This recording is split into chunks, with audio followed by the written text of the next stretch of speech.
الحمدللہ وحدہ والصلاة والسلام علی رسولہ من لا نبی بعدہ اما بعد فاعوذ باللہ من الشیطان الرجیم بسم اللہ الرحمن الرحیم یا ایھا الذین آمنوا کتب علیکم الصیام کما کتب علی الذین من قبلکم لعلکم تتقون صدق اللہ مولانا العظیم وبلغنا رسولہ النبی الکریم الامین۔ اللہ جل شانہ نے قرآن عزیز برہان رشید میں ماہ رمضان شریف کے روزوں کی فرضیت کا ذکر فرماتے ہوئے ارشاد فرمایا کہ رمضان شریف کے روزے ہم نے تم پر فرض کیے ہیں، اور یہ تم پر ہی فرض نہیں بلکہ سابقہ امم پر بھی روزے فرض کیے گئے تھے، اور اس کا مقصد بھی بیان فرمایا لعلکم تتقون، تاکہ تم پرہیزگار بن جاؤ۔ پرہیزگاری کے لیے لازمی بات ہے کہ آپ روزہ رکھ کے روزے کے تقاضوں کو پورا کریں اور ماہ رمضان شریف کا ادب و احترام کرتے ہوئے رمضان شریف کو گزاریں، تب ہی جو ہے تقوی کا نور حاصل ہو سکتا ہے۔ اب اسی حوالے سے جو ادب و احترام کرتے ہیں اور جنہوں نے ماہ رمضان شریف کا احترام کیا، تو احترام رمضان کی برکت سے اللہ نے ان کی خطاؤں سے درگزر کیا، بلکہ ان کو دولت ایمان سے سرفراز کرتے ہوئے جنت بھی عطا کی۔ حضرت عبد الرحمن صفوری رحمۃ اللہ علیہ نزہۃ المجالس میں نقل کرتے ہیں کہ بخارا میں ایک مجوسی رہتا تھا، آگ پرست۔ تو وہ ایک دن اپنے بیٹے کے ساتھ بازار میں جا رہا تھا، تو اس رمضان شریف کا مہینہ تھا اور سرے بازار اس کا بیٹا کھانا شروع ہو گیا، تو اس نے اس کے تھپڑ رسید کر دیا، بیٹے کے منہ پہ تھپڑ رسید کر دیا، اور بیٹے نے کہا بابا جی آپ نے کیوں مارا مجھے؟ تو کہا تجھے شرم نہیں آتی؟ مسلمانوں کا رمضان شریف کا مہینہ ہے اور تو سرے بازار کھا رہا ہے سب کے سامنے۔ تو کہا ابا جی آپ بھی تو کھاتے ہیں۔ تو اس کے والد نے کہا کہ بیٹا میں کھاتا ہوں لیکن چھپ کے کھاتا ہوں، سب کے سامنے نہیں کھاتا۔ تو احترام رمضان کرنا چاہیے، یہ اگرچہ ہمارا مہینہ نہیں مسلمانوں کا مہینہ ہے، اور ان کے نزدیک اس مہینے میں کھانا پینا جو ہے وہ بند ہوتا ہے۔ تو اب یہ احترام کیا، اور مجوسی تھا، جب اس کا انتقال ہوا تو کسی نے خواب میں دیکھا کہ یہ جنت کی سیر کر رہا ہے، اور پوچھا کہ تو مجوسی تھا اور آگ پرست تھا، تو جنت میں کیسے چلا گیا؟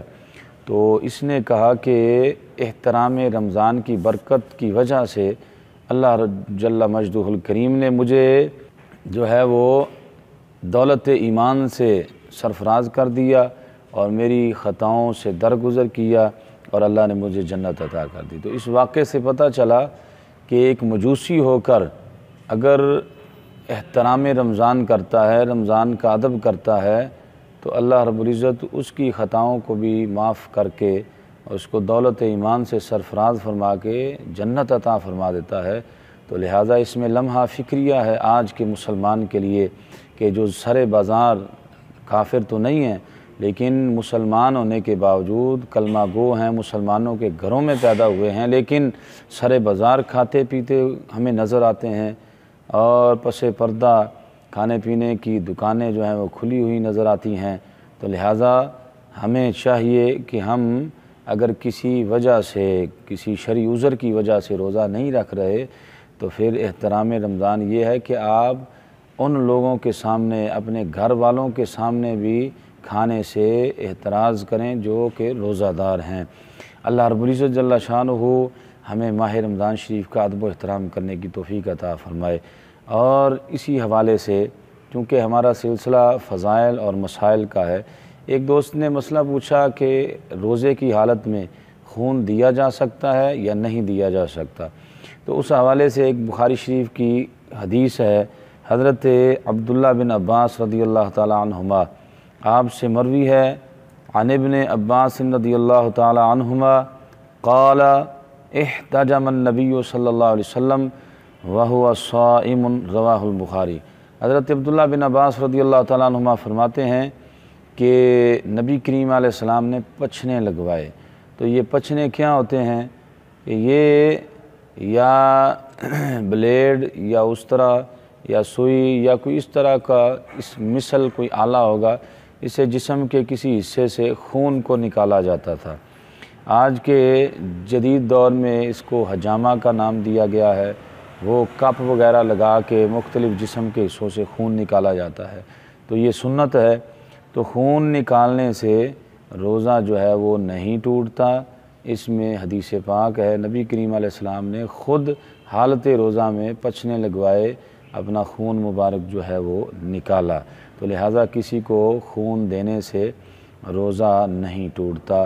اللہ تبارک و تعالی جل جلالہ ہمیں ماہ رمضان شریف کا صحیح معنوں میں ادب و احترام کرنے کی توفیق عطا فرمائے اور اس کے تقاضے پورے کرنے کی توفیق عطا فرمائے۔